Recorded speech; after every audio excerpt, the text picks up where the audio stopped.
Poppy. I am 20. I work at Sky High at Fun Abounds. I am currently the second youngest coach, I want to say, I think. So I'm still learning quite a lot.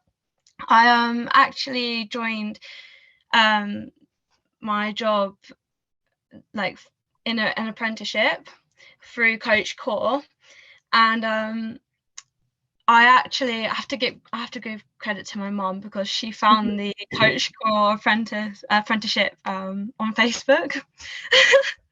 And so she just sent it to me, and I just like, yeah, you know what, I need a job. So I actually had no idea what I was going into. I coached trampolining and gymnastics, and I cannot tell you how many pros and cons lists were made about this because I didn't have any trampolining experience, neither gymnastics, and I was a bit like, oh God, what have I done? But I'm so glad I made the decision because I wouldn't change it for the world. I knew that I wanted to work. I didn't want to go to uni, so I wanted to I wanted to get my driving. So I was like, let's get a job, let's get my driving done, see how things go. I did get my driving. And yeah, so things have been just going well from there.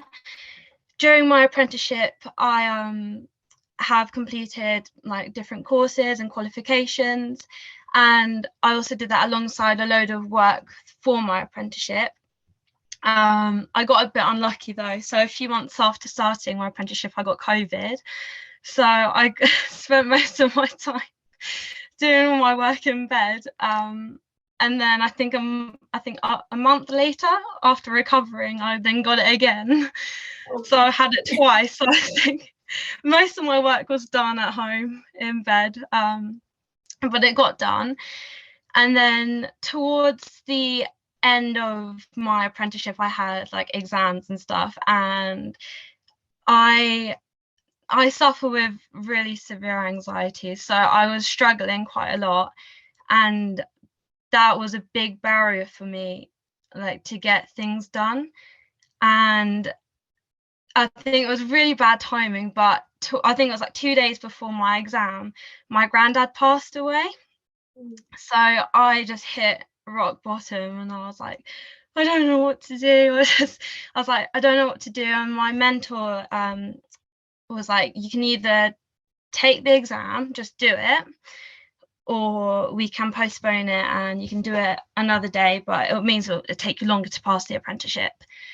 And I was like, I'm just gonna get it done. So I did end up doing it, and I didn't get the grade that I wanted, but I did pass it, which was really, really good. Well done.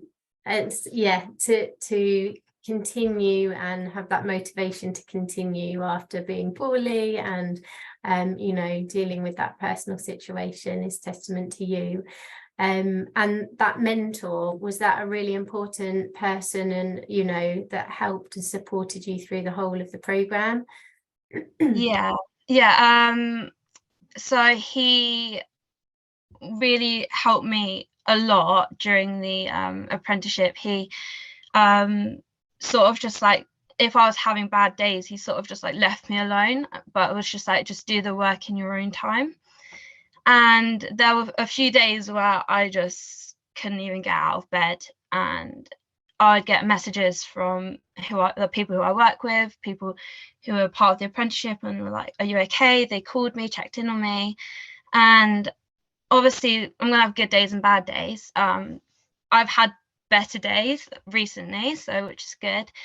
But it is all just down to just, I don't know, it just it is just life, isn't it? Just, you have to get on with it.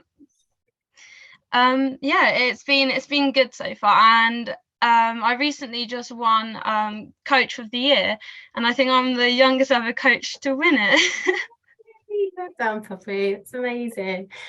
So just one final question, kind of from your perspective in this journey, what do you think would attract and retain more young women into these roles?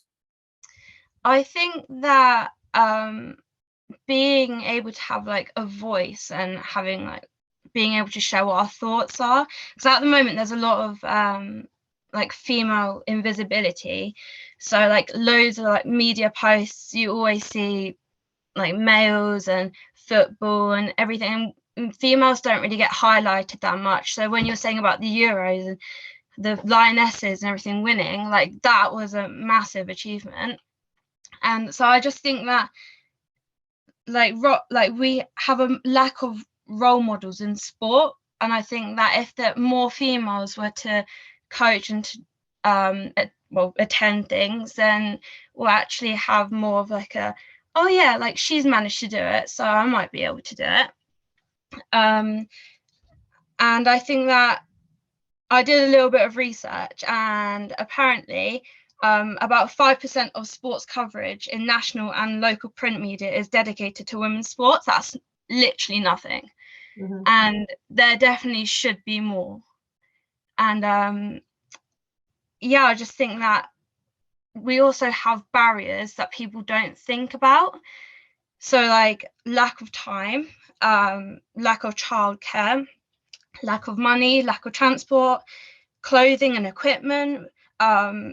Then there's more some like personal ones, so like body image, lack of self-confidence, and one that people don't really think about much are that we obviously have our time of the month, and sometimes people get that really like badly, it's severe and they can't even move, and people just a bit like just get on with it. Mm-hmm. And I think that we need to actually, well, people need to realize that not every day is going to be a good day. And social and cultural barriers. So the male dominated culture of sport is like the culture of a sports of itself is, it presents a problem. So some women and girls are turned off by sport altogether because they see it as a male dominated activity. So like basketball, golf, people always are like, oh, that's for males, that's for boys, can't do that. Whereas we need to sort of give it a go, and we need to be able to have that confidence in giving it a try. Wow, thank you, Poppy. I don't know how we're going to follow that.